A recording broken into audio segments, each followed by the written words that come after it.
పల్నాడు జిల్లా సత్తెనపల్లి పోలీస్ స్టేషన్లో వైసీపీ మాజీ మంత్రి అంబటి రాంబాబు విచారణకు హాజరయ్యారు. ఆ పార్టీ అధినేత జగన్మోహన్ రెడ్డి రెండపాళ్ల పర్యటన సందర్భంగా అంబటి మీద కేసు నమోదైంది. రెండపాళ్ల పర్యటనలో నిబంధనలను ఉల్లంఘించడం మీద పోలీసులు వారిని ప్రశ్నించారు.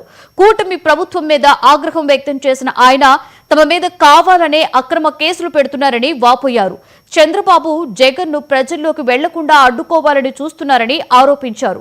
ప్రజల్లో ఆయనకు వస్తున్న ఆదరణను చూసి తట్టుకోలేకనే ఇలాంటి పనులు చేస్తున్నారని మండిపడ్డారు.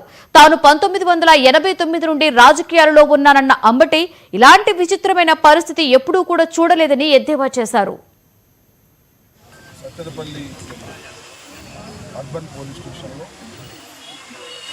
మా మీద రిజిస్టర్ కాబడినటువంటి క్రైమ్ నెంబర్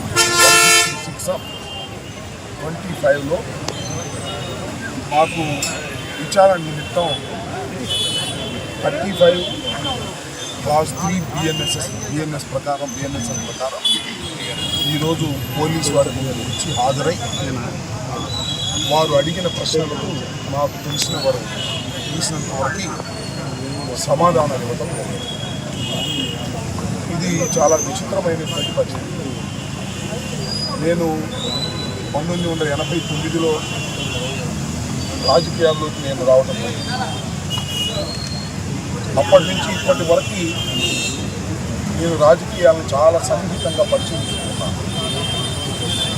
2 సార్లు శాసనసభ్యుడిగాను, ఒకసారి రాష్ట్రానికి మంత్రిగాను పనిచేశాను. పోలీసులు ఈ విధంగా వ్యవహరించడం అనేది బహుశా నాకు తెలిసిన చరిత్రలో ఇది మొదటిసారి. మా మీద ఒక్కొక్కరి మీద ఎన్ని కేసులు పెడుతున్నారో నేను ప్రత్యేకంగా చెప్పాల్సిన అవసరం లేదు. సత్తెనపల్లి